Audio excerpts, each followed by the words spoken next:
व्याघ्र द्वारा गौ को मारी गई जानकर राजा ने व्याघ्र द्वारा गौ को मारी गई सो राजा ने ऋत्विजों से पूछा, इसमें क्या प्रायश्चित करना चाहिए। ऋत्विजों ने कहा, हम इस विषय में नहीं जानते, आप केसरू से पूछिए।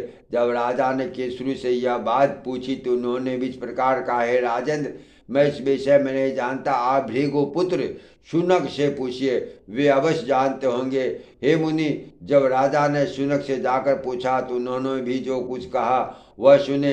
इस समय भूमंडल में इस बात को न केसरू जानता है, न मैं जानता हूँ, न कोई और ही जानता है। केवल जिसे तुम अपने परास्त किया है वह तुम्हारा शत्रु खांडिक ही इस बात को जानता है। यह सुनकर केसी ध्वज ने कहा, हे मुनि श्रेष्ठ, मैं अपने शत्रु खांडिक से ही यह बात पूछने जाता हूँ। यदि उसने मुझे मार दिया तो भी मुझे महायज्ञ का फल तो मिल ही जाएगा। यदि मेरे पूछने पर उसने मुझे सारा प्रायश्चित यथावत बतला दिया तो मेरा यज्ञ निर्विघ्न पूर्ण हो जाएगा।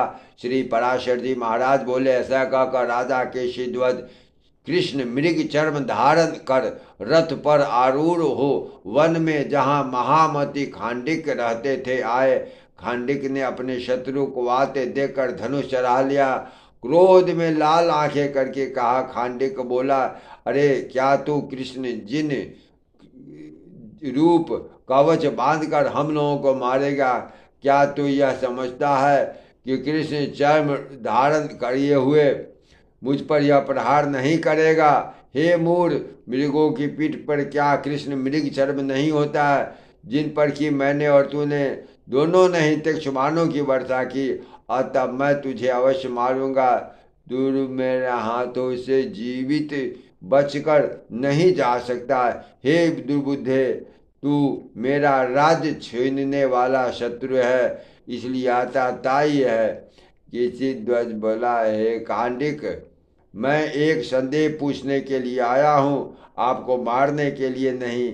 यह बात को सोचकर आप मुझ पर क्रोध अथवा वाण छोड़ दीजिए। जय जय श्री सीताराम।